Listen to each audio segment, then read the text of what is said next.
And so here we go. Game is getting loaded up, and I believe that everyone's going to be in here pretty quick. Looks like they've got some fast PCs all ready to go.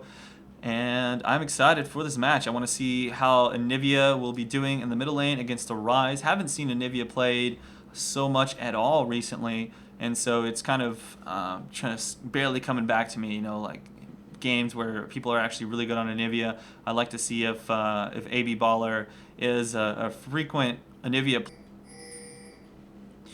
Basically, it shoots out in a skill shot, and then she can either let it automatically pop on its own at the location that she clicked, or he can activate the spell prematurely. So like, let's say he shoots, let's say he's right here and he shoots it over here. He can activate it soon and make it pop right here, and anything in that area will be stunned. However, you know, it does do damage as it passes through somebody, and then does damage once again as it bursts. And so the idea is to shoot it through somebody and then have it burst right on the other side so that it does stun them. And there you go. You notice that he did hit Sona, but it didn't actually do the pass-through damage. It only did the popping damage.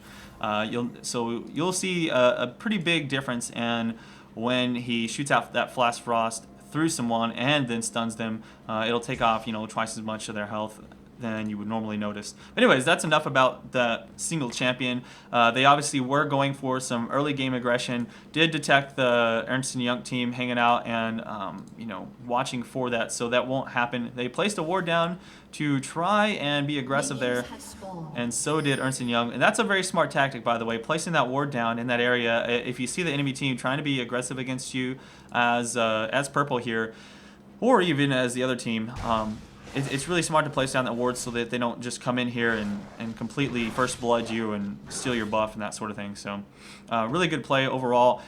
Same time, Epic actually decided to come back around to the red buff and steal this from them, and that's going to be really strong. They've got a Gangplank and a Lee Sin here to pick that up. They'll probably be giving it to Lee Sin so that he can get a quick level 2 gank going on. And there we go. He does pick that up really quickly, and I imagine that as soon as he grabs that, oh, actually he's just going to leave that creep there, forcing that buff to respawn much slower, and he'll probably head back over and get level 2 off of some of his own creeps, and then head up for one of the early ganks. Soraka gonna teleport back and try and run down to help out the lane, where Caitlyn actually has to be kind of safe here. If she gets jumped on too early by Tristana, and by the way, I'm not sure, let's see, did Tristana get her rocket jump? Yes, she did get her rocket jump, so she has the ability to get very aggressive onto Caitlyn here very early if she determines that that's necessary. And Sona does have her power cord ready to go. Therefore, if she were to auto attack Caitlyn right now, as well as a rocket jump, that could possibly take her down. Where she does have Odorans, though, it's going to help her out a little bit if she has to deal with some aggression. But here we go. Soraka is back in the lane, so she should be good to go at this point. And right now, Rekt realizing that his red buff is down. Not much he can really do about it, as they did steal it, and they didn't respond by going in to steal the enemy's red. Not that they really knew that was happening, but that's usually what you would do. Is if your buff is getting stolen, you can transfer yourself over and take the enemy's red in return. So it doesn't look like Lee Sin did go for the level 2 gank. I guess he's just going to be farming up, possibly take this blue, and then head towards the top area or the middle, and we'll see if he decides to gank. Normally, when you pick up that early red as Lee Sin, it's smart to at least try and go for a gank attempt on somebody, as it's really easy to do so. And when they're level 1, their HP is, you know, drastically reduced. It's just so much easier to push them out of lane at that point. Even if you don't get a kill off on them, it's just really easy for you to give your ally the lane advantage or pop a flash, and that way give yourself a chance to come back in just a little bit to, you know, kind of camp them and get another kill off on your next attempt.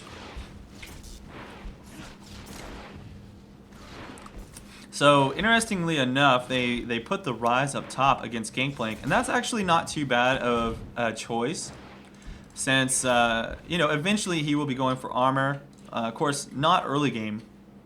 But he will be able to trade some harass with Gangplank if he chooses to, and he doesn't have to worry about the long range of Anivia being able to harass him down. Now that's pretty nice. They did give that blue, Lee Sin did give that blue to Anivia, so that's going to give her a chance to just spam her abilities here in the lane early on and have a chance to really not have to pay attention to Kennen at all for the duration of that blue buff. So Kennen's probably not going to get too many crazy ganks off on her. Now here is Rekt coming in on Nocturne, waiting for his opportunity. The hard thing about trying to gank in Anivia is that even if you do kill her and take all of her HP off, she's still got that egg, and early on before you have a whole lot of burst and sustained DPS, it's really hard to finish that full egg off if you don't have any of your cooldowns left, because you just finished using them to kill the champion in the first place. So as you notice, he just backs off, not really seeing an opportunity to make anything happen, whereas Lyrical comes down here on Lee Sin. He does have the red buff, and he's going to come in from behind. He could get a gank off, but no, he misses his strike and will not be able to make that happen. He tries to jump to an ally and slow them, but once again, missing his opportunity there. So very good job on Ernst and Yug there, being able to dodge those skill shots from Lee Sin.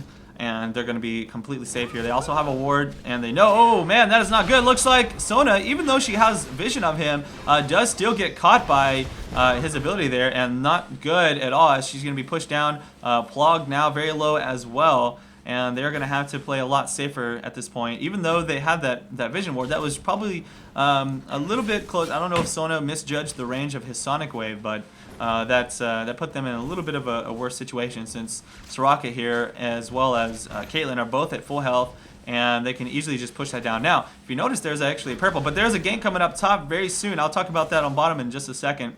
He's going to do a bush gank, so what he did is he came around behind, and as soon as Gangplank gets in here a little bit closer, I can imagine that Rise will easily be able to bind him, and then we could see a fear going off. Of course, he does have an orange. He can eat that orange for either the binding from Rise, or if a fear goes off onto him. So here we go. He is going to actually pop his flash to make his way out of there safely, and they're not going to continue that chase, but he did lose a little bit of HP, and should give Rise the chance to just sit here and free farm at the tower. Whereas since Gangplank has pushed all the way up, it's going to be very dangerous for him to really push up like that. He doesn't have any wards in this bush. Okay, so now he put a ward down. Of course, he doesn't have one in this try area, so if Nocturne comes around this way, after the lane is pushed back out, then he could have a little bit of trouble. For now, though, he should be safe, since Nocturne is not level 6 yet, and he can't, jump from here to Gangplank in any kind of gank situation.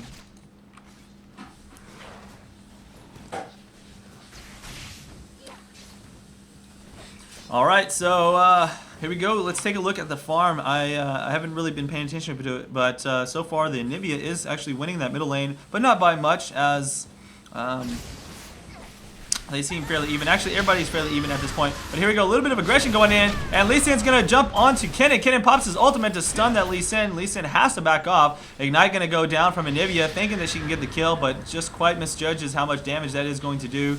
And Kennen will be able to live with some health potions, keeping himself in the lane for a little bit longer. Let's take a look and see if Lee Sin is going to be able to get a blue buff still here. This could be quite useful, although Kennen doesn't actually need that blue buff.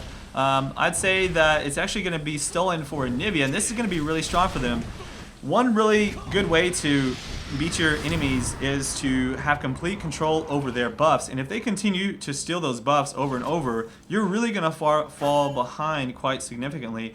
Every time that Anivia gets that blue buff, it just makes her really just unharassable in the lane, as all she has to do is turn on his his ultimate ability, his Frostbite, or sorry, his Glacial Storm, and that'll completely farm down those minions for him. Seems like Raz is doing quite well up top lane. He doesn't even build for the Catalyst first. He's brave enough that he knows he can build up into the Tier of the Goddess, and he's going to start farming that up as quick as possible. Unfortunately, since he's not middle lane, he's not getting any chance to take any of these blue buffs, and that's going to be a little bit harder for him. Usually with Rise, you want to grab a blue buff and that Tier of Goddess and then just spam out your abilities as much as possible so you can farm that up very quickly and have that early, that early mana buff fully maxed up, and then you'll have the maximum amount of damage potential in the mid game once you've got that farmed up.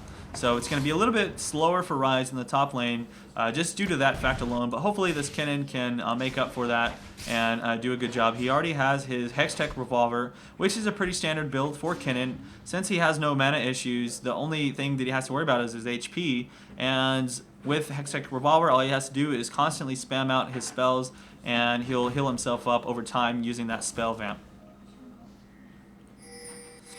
So wards being placed down here at the Dragon. Dragon has not been taken yet, but this could be bad here as the Nocturne does place the ward down. Is he going to get engaged on? Yes, he does, but the first blood goes down on bottom. There's a lot of action here. Looks like Rekt is going to have a lot of trouble, and everyone here just backs off, and Rekt as well will actually make it out alive as Rise is a little bit scared. Oh, nice little wall. They're going to place them in a bad spot. Flash being used. Rekt gets taken down. Oh my goodness, that was a great play there by Anivia, coming up at the perfect time now with a double buff, which he picked up off of that Rekt. And that's going to make it easy for Lee Sin to just go in here and pick up this blue buff. He'll just have that reduced cooldowns. It's not going to be necessary for him, but, you know, at the same time, that's extra XP, and he'll be able to easily take that. Anivia doing a good job of placing down some poke onto the Kennen and dodging all of his abilities so far. Not the most amount of damage when she places that spell when he's not slowed. The thing about Anivia is that in order for her Frostbite to do the maximum potential damage, her target has to be slowed or stunned, I believe. So so it does, I think, twice as much damage. Let's take a look. It does. If the target is chilled, they take double damage. Yes. So if they're slowed, then that does an extremely large amount of damage. So there's a lot of skill involved in playing Anivia properly, because while you can just spam out your abilities and do a little bit of damage to champions, in order to maximize that potential, you have to really use them properly. Now here comes Lee Sin. Looks like he's going to try and do a little bit of damage to her, and actually might even pop that egg if Kennen can get in there. But no, he was not able to jump in there in time, but instead actually takes a little bit of poke in return. She does have that catalyst, so with that level up coming very soon, should be able to get a little bit of that HP back in addition to those 2 health potions that she just popped. Now the Dragon is potentially going to be grabbed by them. They're going to have to be careful though. No, it looks like they are going to come in for the gank. Lyrical comes in from behind. He is seen by those creeps, and both of them are in the bush, so they have no idea where they're at. But if bottom lane backs out right now, they are definitely going to get a free Dragon. It looks like a teleport comes down. Not even sure if that was necessary. Since bottom lane had backed out, they're just going to give this away for free. So Gangplank probably overestimating his enemies at that point. Usually what you want to do is save your teleport until an engage is about to happen, and then you can teleport in and help out. But in this case, he's actually going to lose out on quite a bit of farm up top lane, and the tower's going to take all that. They probably will lose a little bit of HP off of the tower as well, because of the fact that he did leave the lane like that. So if I were him, I probably would have just stayed up top, placed down his ultimate if an engage did happen, and then, you know, he still has that teleport if necessary. But now he's going to lose that tower for the Dragon. So either way, just a small thing to note. But it does add up if some of these games get really close, which this game so far has been very close. The blue team, though, of course, does have the advantage from that Dragon area, and so you'll notice that in the total team gold here, they've got about 1,000 extra gold from that Dragon.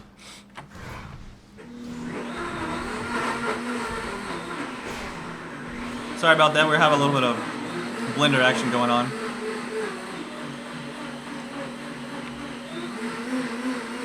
We're making some smoothies, I think. All right, and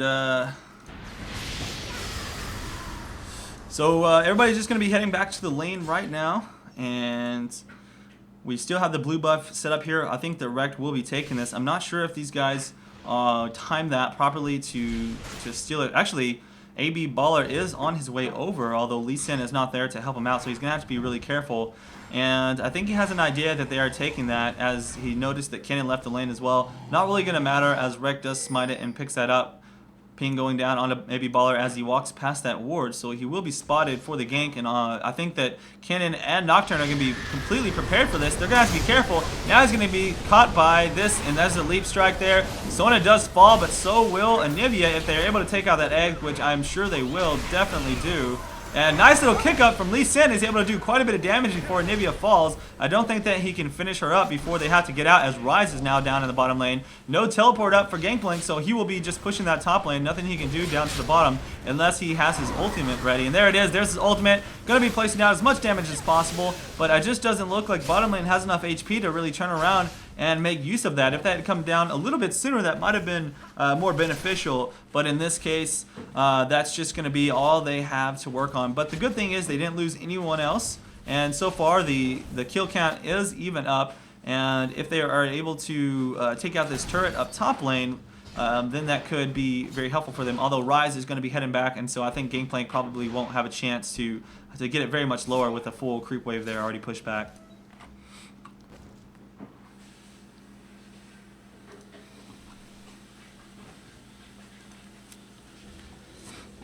So let's take a look at Rekt. He's going to have his Wriggles built up fairly soon. Right now with just a Madreds, and let's see how much gold he has ready to go. 1,200, so yes, he has plenty of gold to finish off his Wriggles as soon as he goes back. He actually hasn't had the chance to go back to the base yet, as he's been roaming around the map quite significantly at this point. Lee Sin already with an Oracles, and that's going to be really strong in the rest of this game, as long as he holds on to that, so that his teammates don't get a chance to... sorry, this enemy doesn't get a chance to kill him with that on and force him to lose that. You know, losing the Oracles early on is actually pretty detrimental, especially if you're not the support. Well, you know, if you are the support, it's detrimental, but especially if you're a jungler, because junglers generally want to have some kind of damage impact on the game, and if they're not able to buy the items that they need to really carry into the late game, then that's going to affect them a lot. However, an Oracles is able to remove complete map control and force everybody to play extremely defensive and allow them to take objectives. So if they do make use of that Oracles early on, then that's going to be very useful for them. Now, interesting choice here by Anivia. She went for a Boots of Mobility, and I guess that what he wants to do here is roam around the map a lot at this point and try and pick up kills in the top and the bottom lane. Of course, it's only going to give him that move speed boost when he's not in combat, so he's not going to give him a chance to really escape if he gets engaged on. It'll just give him the advantage when roaming between lanes for the most part.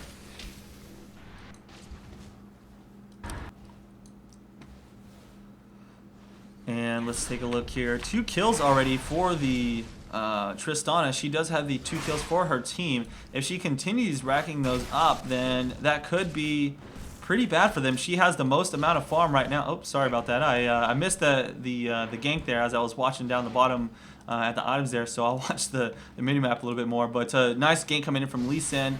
He did tank that tower just enough for AP Baller to do the damage to Kennen, and now he will be able to do a lot of damage to that tower. And I think that Nocturne wants to come in here, try and stop this, so I don't see the tower falling just yet, but it will be very close at this point. Let's see if he actually decides to engage on this. He does get his shield off, and will probably get a fear onto Anivia. Anivia trying her best to stay alive, and ultimate comes in from Soraka. I noticed healing him just to slide him out, and they could possibly get the kill here. Nice job by Lee Sin, landing a Sonic Wave, jumping over the wall through the flash, and Nocturne will not escape. That was a great pickup there. Very well played, great teamwork all around, and that was just awesome job. So just shows the strength of Lee Sin. He does a great job of jumping in and getting kills for people and picking them up himself. So that Oracles, he's been holding on to it, and it hasn't really hurt him at all up to this point. So the longer he holds on to it, the stronger it's going to be for their team. You'll notice that the only ward on the map here is in the dragon area, but as soon as he walks over there, I'm sure with that dragon up, they know that they want to go ahead and pick up that second one. So he's going to be heading over there most likely right now, and he will see that ward and take that out, and they will have no idea whether he's going to be doing that dragon or not.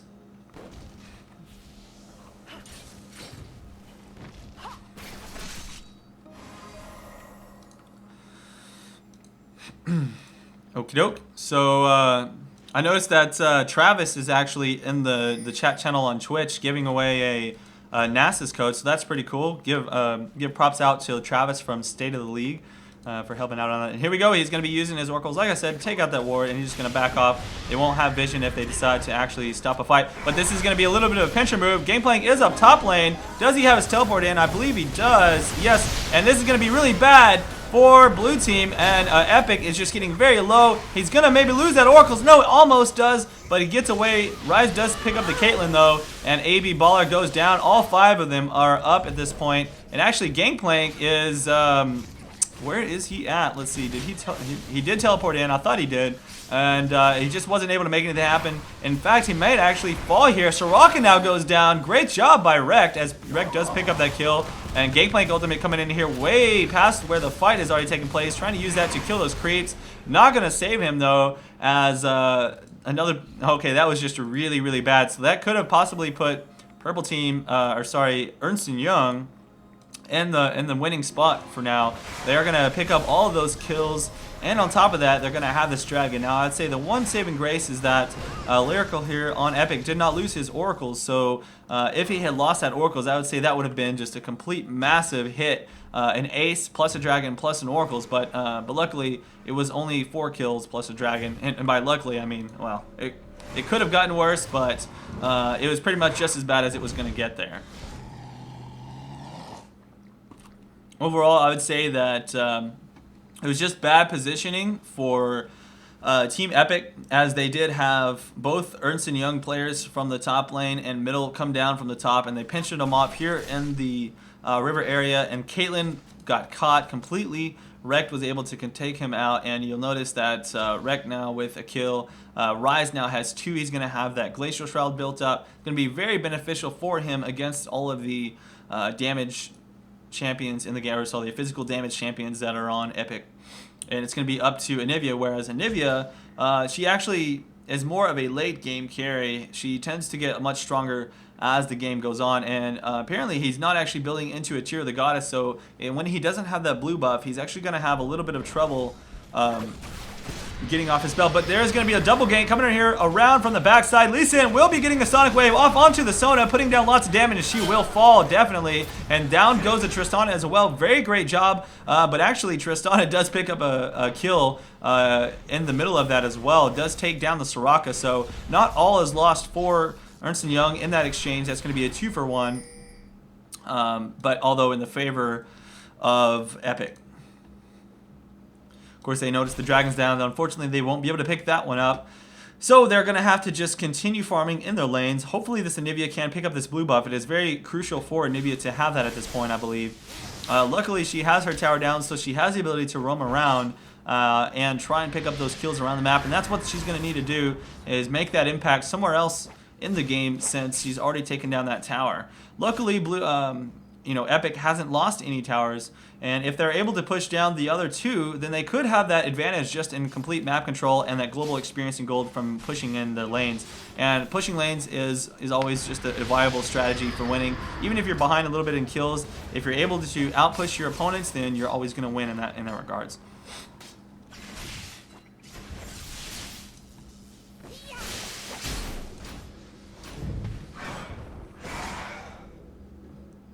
Alright, there we go, and Nocturne with the double buff here. Let's take a look at the timer on it. Blue is just about to wear off, a little bit left on red, so we'll see if he makes use of that or just continues to farm up.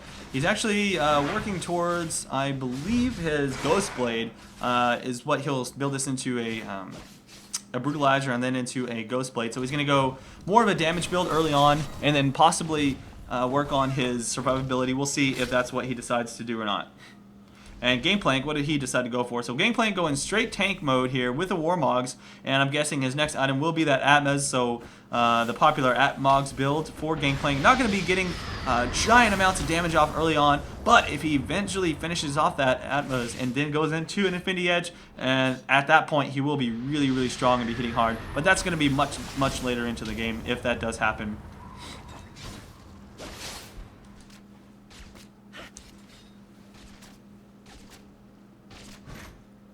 So Tristana now does have that Infinity Edge, getting really strong at this point. Once she builds up that Zeal and then into a Phantom, that's when you have to really be careful of the damage that she's going to be putting out. You notice that she's actually significantly ahead of Caitlyn. Well, let's take a look how much gold she has. Actually, Caitlyn's got 1,700 gold, so she will have enough gold to go pick up her Infinity Edge as soon as she does go back to the lane. Right now, he's doing a good job of just staying in there, trying to farm as much as possible, although he is getting out-farmed quite significantly by about 20 CS from that Tristana. And for Tristana, it's actually very easy to farm in lanes, as every time she kills a creep, it'll actually explode, doing damage to all creeps around it. So she's got great AoE ability, pushing down those creeps as, you know, the higher and higher level she gets as well. Now, there could be an engage coming up here. Up top lane, looks like AB Baller tries to catch somebody with a stun, as Wrecked will just make it out with about a quarter HP. Bottom lane, they are getting pressured very heavily here, and the lane will fall. Tower falls down, and nice little engage going down, trying to use her ultimate plus ignite. Tristana just may pick up this kill. One last auto attack from the flash, and another jump onto Caitlyn. She won't be pushing into that, but that is a tower plus a kill onto the Soraka, and that was a very good job. Now, normally when the tower is going down like that, and you know it's going to fall, you want to back off, especially against a very aggressive setup like this, where Sona and Tristana can jump on you very easily. So, a little bit of a misstep by Soraka being way too close to the tower. You want to get out of the range of those ultimates and spells when you know that tower will fall, as it's almost always expected of the enemy team to jump on you in those situations. Looks like a Merc Tread's being picked up for Gangplank. Very smart choice, as he will have reduced you know, binding, stuns, etc. whenever he does get caught by that rise. So that's going to help him out significantly.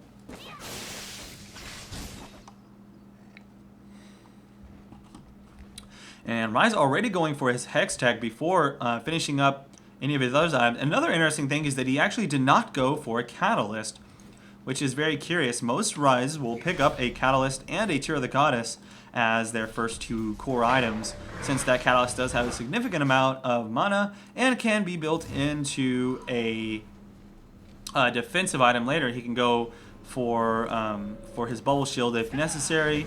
Nice little jump there by Tristana. Actually, I think it was more of a miss by Lee Sin. I think she actually didn't need a jump there. Could be wrong on that one, but it looked like it might have missed anyways. So far, the game is fairly close, though, as Purple Team, you know, Earnst and Young here, they did get a quite a lead from that dragon fight earlier, but they are still 2 kills, or still only 2 kills ahead at this point. And now that the towers are evened up, it's just going to come down to, I think, one more team fight, possibly for the dragon. Nice little catch there, as AB Baller does pick up Wrecked after getting engaged on by the Lee Sin. And this whole time, Lee Sin has not lost that Oracles, and he's doing a great job of holding on to that.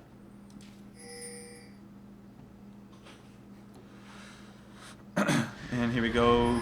Let's see who is going to be the one who gets caught next. Right now, it is everyone on Epic up, and they could be invading into the enemy jungle. They have full control of the vision of the areas where they could be getting engaged from, so they easily steal that red buff and are going to leave just a few creeps there for Earnst and Young to have to finish off for that to respawn. We could be seeing a Baron fight soon as well, and this is just an extremely intense match so far.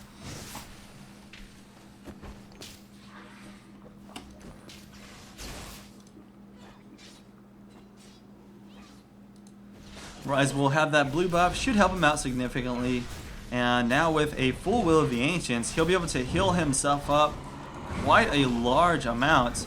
I would like to see him get some HP through that Catalyst, the Protector, however, as I could see that being very beneficial for him.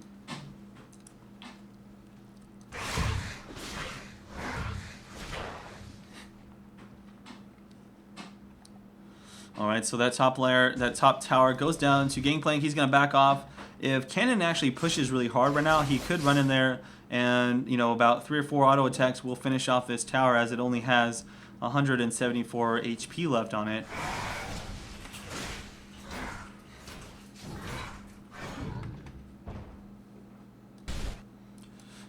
All the while, down bottom, Tristana just holding out gallantly, as both Soraka and Caitlyn are in the lane here to try and push her out, and Sona is not there to help. She should be fairly safe for now, but if they get the assistance of Lee Sin coming in to gank from behind, she is definitely going to have to back out of there. And there was that push on top lane. They have all three there, as well as a giant creep wave ready to go and push into this gangplank. He's going to try and hold it off as best as he can, but being only a melee and not really any AoE. Okay, so he does use his ultimate to try and finish off those creeps. That will help him out a lot. Bottom lane, they do go ahead and push out that Tristana. She knows she can't stay in. Oh, she does stay in just a little bit too long. Is going to get engaged on here, but most likely will be okay. Imagine this ultimate coming in from Sona could help them out. Oh, nice ultimate there, but went onto the wrong person. If it would have hit that Tristana, it probably would have been a little bit more effective. Teleport comes in from the Rise to try and push them back, as he does no longer want to push that top tower and wants to make sure they don't kill off their allies here. So that tends to be a pretty good pushback, and Tristana was able to heal herself back to full with her auto attacks plus the Sona heals.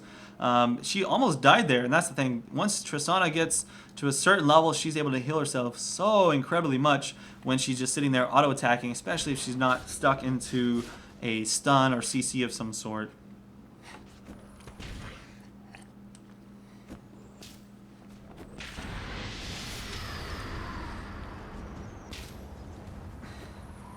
Alright, so far we have all but one tower down for Epic, and then they have already taken down all of Earnst and Young's front towers.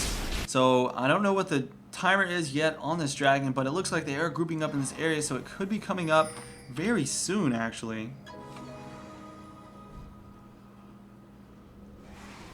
And here we go. Looks like he will hit that Sona and jump in onto her. This could be a great engage for Lee Sin, but here comes Rek going ahead and engaging in onto the Anivia. Anivia will get egged, and they're going to try and take her down. She dies very quickly. So much burst there as Kinnan comes in, and a flash being used by Caitlyn, trying to escape as much as possible. The Soraka now will get caught, and almost losing his oracles once again, but barely escaped. Oh no, will she get the kill here? One more auto attack will take him down, and he does lose that oracles, and that's going to be a triple kill for Tristana before falling to the gangplank. But that was definitely very much worth it. Losing that oracles and getting 3 more kills for her, she's going to be extremely fed. Now with a Phantom Dancer built up, that Tristana is going to be a complete wrecking ball in the rest of these team fights, as you just noticed.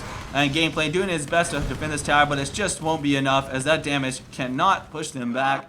And I think right now that Earnst and Young is going to have the advantage going forward into this match, unless something drastic happens for them. This Gangplank does have his Atmos, so he's got a little bit more damage built up, trying to be a little bit more tanky. I feel like he might want to go into some damage at this point, because for the most part, it seems like Caitlyn and Anivia have been getting picked off very quickly in these fights, and they really need that that help from an extra champion. Also, in a lot of these fights, I think the Gangplank has been kind of pushing other areas, so they've been doing a good job of kind of catching them out when Gangplank is not really around to assist as much as he needs to. And he's been using his ultimates to defend from creep waves rather than to help out in team fights. Now they may be sneaking in a Ninja Baron here, and this could be what Epic needs to even the game back out in their favor. And I don't see any wards here down for Earnst and Young. It looks like they just might be giving this away for free. And this is not going to be good for them, as with that Baron buff, they're going to get a significant amount of experience and gold for the entire team. There you go, 300 for each person. Right at the last second, Rekt puts down his ward. It's just a little bit too late though. And I think that's going to help Epic put themselves back up. And there you go, 44k gold. They're actually in the lead by about 1,000 on the global gold scaling, and now they're actually going to be picking up that dragon. So this is not good for Earnst and Young. They had such a great advantage, and they just completely gave it away there at that point by allowing them to have both a free Baron and a free dragon. I think they could have definitely, if they had after that fight there, if they had just gone back and healed up and then ran immediately to Baron, they would have most likely been able to catch Epic in that battle there and kill them off, and would have secured the victory. But in this case, it's not looking so bright for them, as they're now 2,000 gold behind in global gold, and that's going to make a big difference in the next fight. You'll see. So as long as, okay, wow, it looks like Gangplank now with a Guardian Angel is ready to just run into the middle of everybody and tank as much damage as possible. He wants everybody to focus him down. He's not going to be doing the most damage, but if he stays alive for a long period of time in fights and places down his ultimate properly, he's going to be an extremely hard to deal with champion.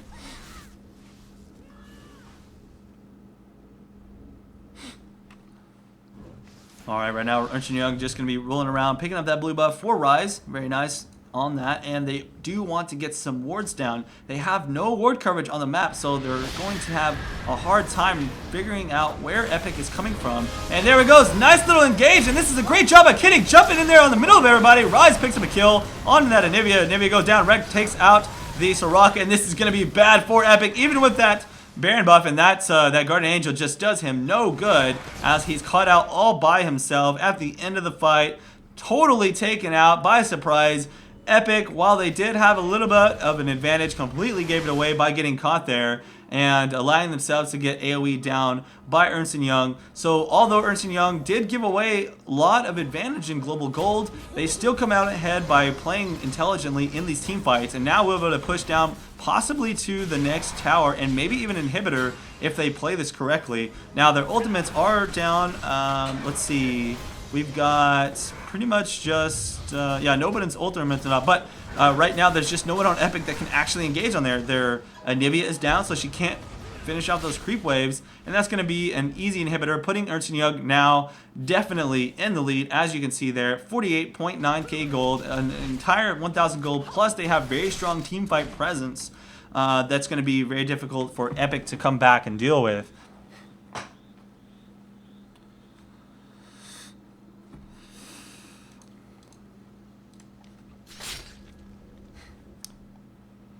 Alright, so right now I think Epic is definitely feeling the pressure. They know they're going to have to win the next team fight in order to come back and win this game. At this point, all of Ernst & Young's lanes are going to automatically pressure themselves forward due to the fact that they have that increased health amount as compared to Blue's minions. So that's due to the fact that they have that inhibitor down. It increases the effectiveness of all of their creeps, in addition to adding these cannon minions to every single lane. Or sorry, the super creeps.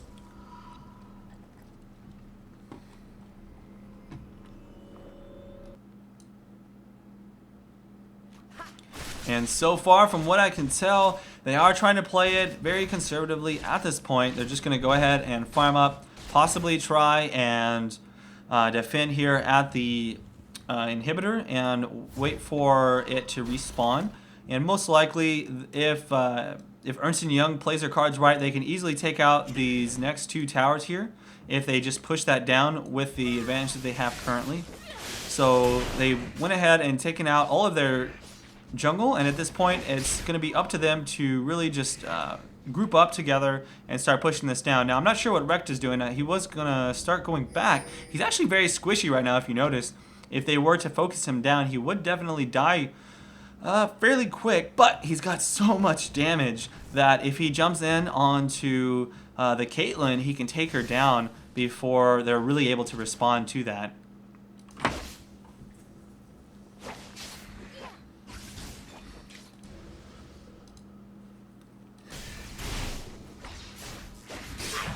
And there we go. They are continuing to run in, look for those wards, and see if they can catch somebody out of position while they farm up their jungle. And they're going to go ahead and pressure this mid lane down. They don't really need to be pushing this mid, though. They can probably leave that up to the super minion wave to handle.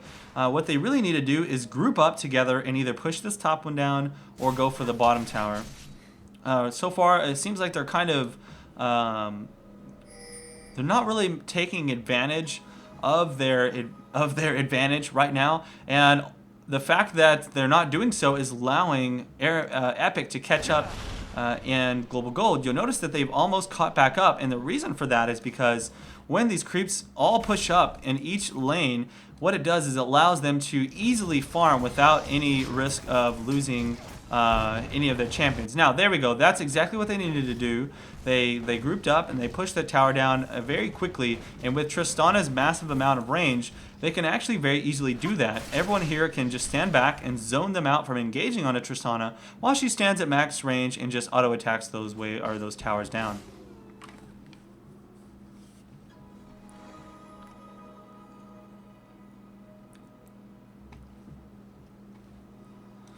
Alright, right now we can see everyone grouping up, and it looks like they're just waiting for somebody from Epic to make the mistake of heading up into this direction, although I don't know if they're actually going to do so without a Baron there. Now, nice little wall there from Anivia. The cool thing about that Anivia wall is it does give you vision of the bushes that you place it in, so that was a great play on her part. Going to go ahead and detect them waiting in ambush mode, and they're just going to have to continue pushing out. Now, what they need to do now at this point is get down to that bottom lane, push that tower before the Baron comes back up. I'm not actually sure what the timer is on it, but it should be up very shortly, actually. And actually, yes, they did have the timer on it, so they will be all ready to go. And Earnst Young is going to pick up a free Baron, as Epic has no clue what is going on right now. They really should have been up in that area, but with the amount of pressure on each lane, there's just, you know, no vision that they have in that area. And that's going to be pretty much, I think that's going to be the lead that Earnst Young needs to easily finish off the rest of the game in the next team fight. They're going to go back to the base, buy any items that they have left over. Infinity Edge already picked up for Nocturne. Let's see what else he buys here. He doesn't have enough money to buy a Giant Spell, so we'll see if he buys anything else. Probably some elixirs or wards, possibly. Kennen has his Hourglass and a Rylaze. He's already gotten some magic resist to help him out against that Anivia as well. And bottom lane automatically pushed that down on its own. The creeps did not need the assistance of anyone, it looks like. And now Plog will be soloing this dragon. I think at this point it's basically Earnst Young's game to lose. So I don't see very much opportunity for Epic to come back after the last couple of engages, and now the Baron buff onto that Earnst Young. So unless they really make an Epic mistake here, then I don't think that Epic actually has a chance. Now that Anivia, or sorry, that Tristana has a Guardian Angel in addition to this full range of damage items, she's going to be quite unstoppable in a fight. She already is hard to kill with the ability for her to cannon leap away from a bad situation.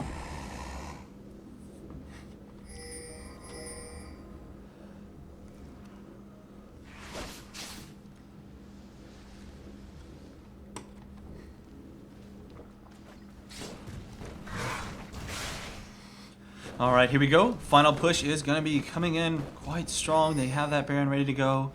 And Epic with no tower, they're going to have to just pray that they have a chance of holding this back. Caitlyn puts down all of her traps, and I just don't think that it's going to matter. Yeah, they're not even going to engage on it. They're just going to let them easily take those traps out without any consequence.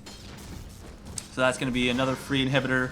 And if they continue pushing like this, there's Epic's just gonna slowly creep farther and farther behind. And I think what Earnst Young is gonna do is go ahead and play it safe by taking out all of the 3 inhibitors and making it very simple for them to push in finally with a full 3 waves of super minions coming in. So right now all they have to do is get Tristana in range there of the tower to do her auto attacks. It's going to be a little bit difficult to do so, as Anivia will be able to AoE those creep waves down quite easily with her ultimate. And that's the thing about Anivia, she's really good at just she can just kind of turtle up here and kill those creeps very, very quick. Looks like Tristana's doing a good job. She's running in, poking on the tower every once in a while. She'll take 1 hit from it so that it doesn't allow, so she doesn't allow it to build up its damage. The thing about a tower is that the longer it attacks you, the more damage that it'll do. So you'll notice he's playing quite intelligently here. He'll run in there, attack the tower once, and then run back out, get healed by his Sona, and continue to rinse and repeat that process. Now, once the creeps are in here, what he'll do is get a couple more attacks off. He's just going to dodge that damage from the Anivia. And from what I can tell, there's not much they can do. But oh, nice! They could do a full engage here as Sona does grab 2 into her ultimate. And a little of Zanya's comes in from maybe Baller trying to keep himself alive. Sona now in a bad spot. She will fall to the tower. And now the Rise is going to fall as well. This is going to be bad for Earnst Young if they stay there and take too many tower hits. Looks like Soraka does just barely make it out of the way. Soraka Banana able to take out the Rise before getting away as well. And now the GA being used by Gangplank allow him to stay alive just a little bit longer, but he still will fall to the massive amount of damage from both the Kennen and from the Nocturne. That was overall A scary fight for Earnst to jump into, quite risky, but you got to risk it to get the biscuit, and it looks like they will win the game here, taking out both of the Nexus towers and giving Earnst & Young a well-deserved victory for the match. And I think they did a great job on this match. It was a very close game all the way up until the very end here when Earnst & Young started to pull ahead with those dragons and barons. So I have to definitely give them props. Great game, guys. Very well played for sure. And I think it all came down to just a couple of decisions by Epic that kind of cost them the game. I want to say the biggest decision of the game, first off, was that dragon fight early on where they almost got aced, and then they also lost the dragon. That gave Earnst & Young a significant advantage over them. And then they had a chance to come back and make it even, but they ended up giving away some really good lead. Okay, so when they pick up the Baron and the Dragon there in kind of the mid-game area, and then they pushed in, they didn't put a ward on the other side of the map. And what that allowed everyone to do was jump in there and AoE them down and engage, and that pretty much lost them the game as they got completely shut out and zoned out at that point. So great job, well played. And if you guys want to watch this game, I will have it up later on my YouTube channel, youtube.com/KolbyCheese. So definitely be sure to check it out there. And also check out After Hours Gaming League for more information and more games. They're going to be doing them every Saturday and Sunday, I believe, and shoutcasted by several people. So going to be a lot of exciting stuff going on, a lot of exciting games, and definitely look forward to those matches in the future.